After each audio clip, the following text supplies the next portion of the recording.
विश्वं दर्पणदृश्यमाननगरी तुल्यं निजान्तर्गतं पश्यन्नात्मनिमायया बहिर्यो भूतं यथा निद्रया यः साक्षात् कुरुते प्रबोधसमये स्वात्मानमेवाद्वयं तस्मै श्री गुरुमूर्तये नमः इदं श्री दक्षिणामूर्तये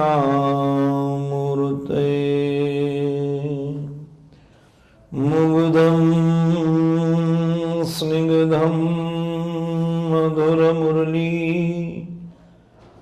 माधुरी धीरनादैः कारं कारं करणविवशं गोकुलं व्याकुलत्वं श्यामं कामं व्रजजनमनो मोहनं मोहनाङ्गं चित्ते नित्यं निवसतु मोहो वल्लभी वल्लभं नः। ॐ नमः श्री परमहंसास्वादित चरणकमलचिन्मकरन्दाय भक्तजनमानसनिवासाय श्रीरामचन्द्राय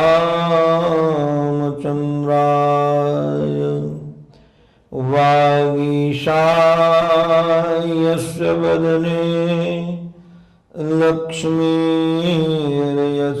च वक्षसि यस्यास्ते हृदये सम्मेत् तं नृसिंहमहं भजे। विश्वासर्गविसर्गादि नवलक्षणलक्षितं श्रीकृष्णाख्यं परं धाम जगद्धाम नमामि तत्। गुरुर्ब्रह्मा गुरुर्विष्णुः गुरुर्देवो महेश्वरः गुरुः साक्षात् परब्रह्म तस्मै श्री गुरवे नमः। तस्मै श्री गुरवे नमः। श्रीमन्नारायण नारायण नारायण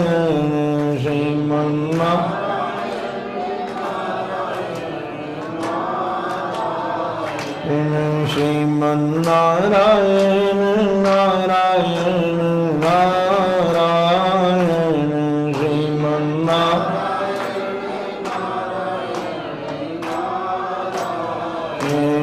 लक्ष्मी नारायण नारायण नारायण लक्ष्मी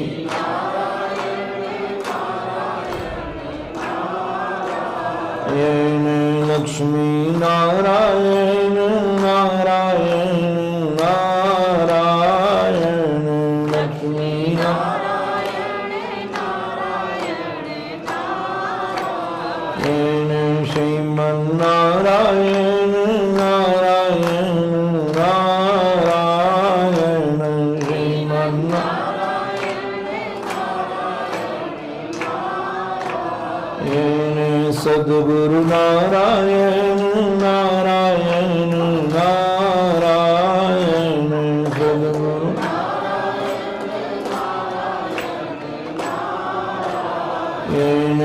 सद्गुरु नारायण नारायण नारायण सद्गुरु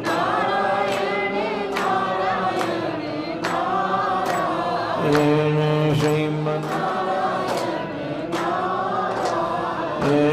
राम नारायण नारायण नारायण राम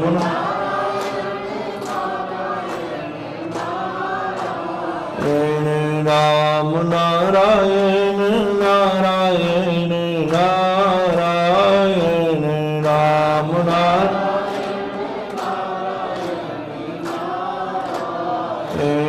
कृष्ण नारायण नारायण नारायण कृष्ण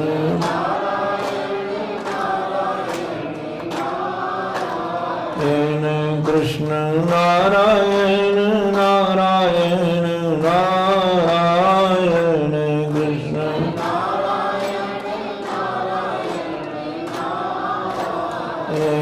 श्रीमन नारायण नारायण नारायण श्रीमन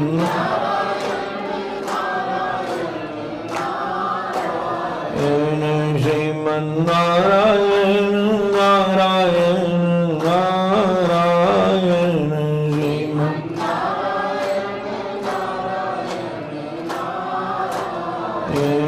श्रीमन नारायण नारायण नारायण श्रीमन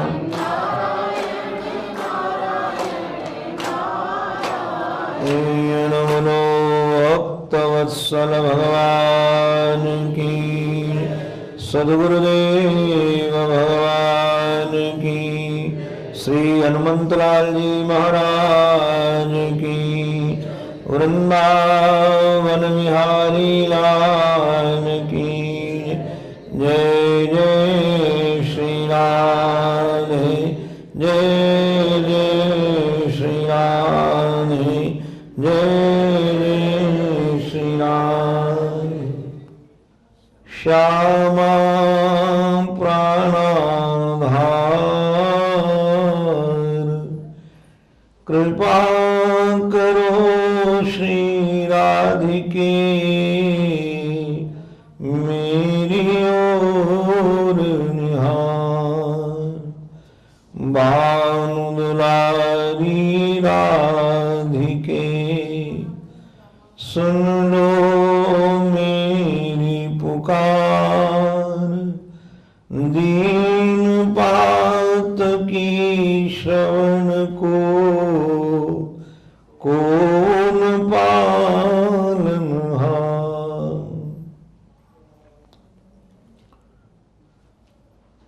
संत प्रवर श्री तुलसीदास जी महाराज के द्वारा रचित रामचरितमानस के माध्यम से उसमें से भी जो पंचम सोपान है सुंदर कांड, उस कांड को ही आधार बनाकर हम लोग जीवन जीने की कला सीख रहे हैं। मैंने निवेदन किया था, सीता नाम शांति का है, सीता नाम भक्ति का है। और ये शांति भक्ति का अपहरण और रावण ने कर लिया है, जिसका नाम मोह दशमौली है। दुख का कारण हमारा जगत नहीं है नारायण, दुख का कारण है हमारी ममता, हमारी अहंता। ममता अहंता का अभिप्राय, हम लोगों ने जो शरीर को मैं के रूप में मान लिया है और संसार को मेरे के रूप में मान लिया है, यही दुख का कारण है। शरीर में हो सकता नहीं और संसार मेरा हो सकता नहीं, ये दोनों असंभव है जो हमारे हो जाएं। और ये मोह रूपी रावण ने ये काम किया है कि हमारी जगत में ममता करा दी है, ये मेरे मेरे का भाव जगा दिया है। हनुमंतलाल जी महाराज वह साधक हैं, वह सत्संगी हैं जो शांति की खोज में निकले हैं, शक्ति की खोज में निकले हैं, भक्ति की खोज में निकले हैं। कल मैंने 3 सूत्र आप लोगों के सम्मुख रखे थे। ये संसार एक सागर है और सागर के उस पार लंका में जिस लंका का अधिपति रावण है, वहां अशोक वाटिका में श्री वैदेही बैठी हुई हैं और श्री हनुमंतलाल जी महाराज खोजने के लिए निकले हैं। वैसे तो रास्ते में 4 अवरोध मिले। पहला अवरोध है मैनाक नाम का पर्वत, जो पिता का संबंध बता करके इनको विश्राम के लिए प्रार्थना करता है कि तुम थोड़ी देर रुको। श्री हनुमंतलाल जी महाराज ने समय समझ लिया कि हमारे पास समय थोड़ा है, अगर हम विश्राम करने में लग जाएंगे तो हमारा लक्ष्य छूट जाएगा। शरीर के लिए विश्राम आवश्यक है, किंतु इतना विश्राम न होने लगे कि लक्ष्य ही छूट जाए। इसलिए अभिमान से नहीं भरे कि हम बलशाली हैं, मुझे विश्राम की आवश्यकता नहीं है। हाथ लगा दिया, मानो उनका भी सम्मान हो गया और अपने को भी ये बना रहे कि हमने बीच में विश्राम किया था। कई क्रियाएं जो भगवत आश्रय में रहकर हम करते हैं, अगर सजग न रहें तो कई बार क्रियाओं के में ही हमको अभिमान हो जाता है कि मैंने ये किया, मैंने ये किया। ये लोभ का भी प्रतीक माना जाता है, क्योंकि वह मैनाक स्वर्ण का पर्वत था, सुविधाओं से भरा पूरा था। यात्रा में हो सकता है कि आप भगवान की ओर बढ़ने लगे तो विश्राम, ये विषयों से भरा हुआ संसार आपके सामने प्रस्तुत हो जाए। आप देखेंगे जब ये जीव जगत की ओर भागता है तो जगत इससे दूर भागता है, और जब ये जगदीश की ओर भागता है तो जगत इसके पीछे भागता है। इसलिए सजगता रहनी चाहिए, सावधानी रहनी चाहिए कि लक्ष्य से हम दूर न भागें। और दूसरा सूत्र जो आपके जीवन में, हम लोगों के जीवन में देखने को मिलता है, ये सर्पों की मां थी, सुरसा जिसका नाम था, और कहती है कि हमको देवताओं ने भेजा है। सुरसा नाम अहिन के माता। अच्छा, ध्यान देंगे सुरसा के शब्द पर, सुरसा, सुष्टु रस। और ये जो सुष्टु रस होते हैं ना, कानों को अच्छा लगने वाला सुंदर शब्द, नासिका को सुंदर लगने वाली सुंदर गंध, जीव को रसीले पदार्थ। तो कई लोग कहते हैं महाराज जीव भगवान ने दी है तो अच्छे अच्छे पदार्थ खाने के लिए ही तो दी है, और ये देवताओं का ही स्वरूप है, क्योंकि आपके प्रत्येक इंद्री में किसी न किसी देवता का वास है। जैसे आपके पैरों में विष्णु का वास है, इसलिए हम लोग जो पैरों को प्रणाम करते हैं तो विष्णु को प्रणाम करते हैं। आपके हाथों में इंद्र का निवास है, आपके आंखों में सूर्य का निवास है। हमने देखा है जिसका सूर्य कमजोर होता है उसकी आंखें गड़बड़ा जाती हैं, क्योंकि सूर्य का संबंध आंखों से है। अलग अलग देवता आपकी आंखों में अलग अलग ढंग से बैठे हुए, नेत्र इंद्रिय आदि में बैठे हुए हैं। तो कई बार लगता है कि भोग मिला है तो देवताओं के द्वारा मिला हुआ है, किंतु ध्यान रखना भोग की प्रवृत्ति यदि बढ़ेगी आपके जीवन में, तो इंद्रियां जो आपकी हैं ये आपकी हितैषी नहीं है। आप कहेंगे कैसे कह रहे हैं कि इंद्रियां हमारी हितैषी नहीं है? इंद्रियां यदि हितैषी होती तो आपके हित का काम करती, स्वाद का काम नहीं करती। इसलिए भागवत में तो इंद्रियों को असद माना गया, असद इंद्रिय तर्षणात्। इसलिए अहीन कर माता कहा गया। दुनिया में आप लोगों ने प्रयोग सुना होगा, कुपुत्रो जायेत क्वचिदपि माता कुमाता न भवति। संसार में पुत्र कुपुत्र हो जाता है किंतु माता कुमाता नहीं होती है। दुष्ट से दुष्ट पुत्र महाराज अपनी मां को तब भी प्यारे लगते हैं क्योंकि मां है, किंतु दुनिया में एकमात्र उदाहरण यह है सर्पों की मां का।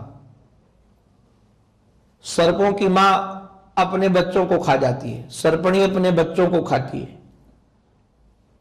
हजारों अंडे देती है सर्पणी और अन्नों पर बैठती है, सब अन्नों को खा जाती है। कोई इधर उधर गए, खिसक गए, लुढ़क गए, वो नहीं देख पाई तो बच जाते हैं, नहीं तो सभी अन्नों को खा जाती हो।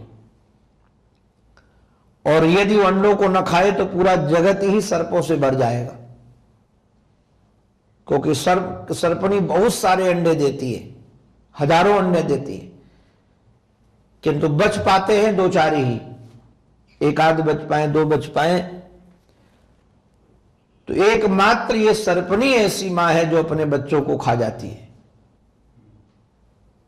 तो इंद्रियां भी हमारी ऐसी ही हैं और लगता है देवताओं के द्वारा भेजी, किंतु ये तो बल बुद्धि का पता लगाने के लिए आई थी। सचमुच में आप लोग बिल्कुल सजगता से ध्यान रखिएगा इस बात को। आप वीर हैं कि नहीं इसका पता चलेगा दुश्मनों पर अनुशासन करने से नहीं, आपके इंद्रियों पर अनुशासन करने से। आप इंद्रियों के गुलाम हैं कि इंद्रियां आपकी गुलाम हैं? अधिकतर हम लोगों के जीवन में इंद्रियों की गुलामी होती है, इंद्रियां हमारी गुलाम नहीं होती है। और जो भगवान का दास है उसकी इंद्रियां गुलाम बनती है। और ये हनुमान जी महाराज ने किया। तृतीय वृत्ति जो थी ईर्षा की, ये सिंहिका है, इसका नाम तुलसीदास जी महाराज ने लिखा नहीं है। ये सिंहिका बड़ी विलक्षण है, रहती सागर के अंदर है और आकाश में उड़ने वाले जंतुओं को खा जाती है, छाया पकड़कर खाती है। मुझे तो ऐसा लगता है कि त्रेता में जितना विज्ञान बढ़ा था आज भी उतना विज्ञान बढ़ा नहीं है। त्रेता का विज्ञान ऐसा था कि अभी तक किसी देश के वैज्ञानिक ने ऐसा विमान नहीं बनाया जो बिना डीजल, बिना पेट्रोल, बिना पायलट के चले। बिना पेट्रोल के चलने वाले तो नहीं बने, पायलट के चलने बिना वाले बन गए हैं। उस समय जो पुष्पक विमान था उसमें 2 सीटें खाली ही रहती थी। 1000 आदमी आ जाए, 10,000 आदमी आ जाए, 500 आ जाए, जितने भी आ जाए तब भी 2 सीटें उसमें रिक्त रहती थी, अर्थात 2 की गुंजाइश सदा बनी रहती थी। अब कैसा विमान होगा, बिना डीजल, बिना पेट्रोल, बिना पायलट के चलता था। ये पुष्पक विमान त्रेता में था। अभी तक ऐसे विमान की हमने चर्चा न कहीं पढ़ी है न सुनी है आज के युग में। अब देखिए सुरक्षा की दृष्टि से कैसी लंका नगरी की कैसी सुरक्षा थी। मुझे तो लगता है कि रावण की यह सुरक्षा कर्मचारी थी, एक सेना की नायिका थी, और ये जो सेना इसकी थी ये जल में रहने वाली सेना थी, और जल के अंदर जो पनडुब्बी डूबी हुई है उसमें सारे लॉन्च थे महाराज, यंत्र। ऐसे रडार लगे थे कि ऊपर से उड़ने वाला पक्षी का भी पता चल जाए। कैसी सुरक्षा रही होगी। और तुरंत महाराज पकड़ भी ले और पकड़ कर खा भी जाए। ये तो भौतिक युग की बात मैंने निवेदन की, और आध्यात्मिक युग की बात ध्यान दीजिएगा। ईर्षा रहती नारायण अपने आप के हमारे सबके अंतःकरण में है, और ईर्षा अपने से छोटों के प्रति नहीं होती है, अपने से बराबर वालों के प्रति नहीं होती है। ईर्षा जब भी होती है तो ऊपर उड़ने वाले लोगों से होती है, ऊपर उठने वाले लोगों से होती है। और ये समाज जब से बना है और सृष्टि जब तक रहेगी तब तक ये ईर्षा करने वाले लोग रहेंगे ही रहेंगे।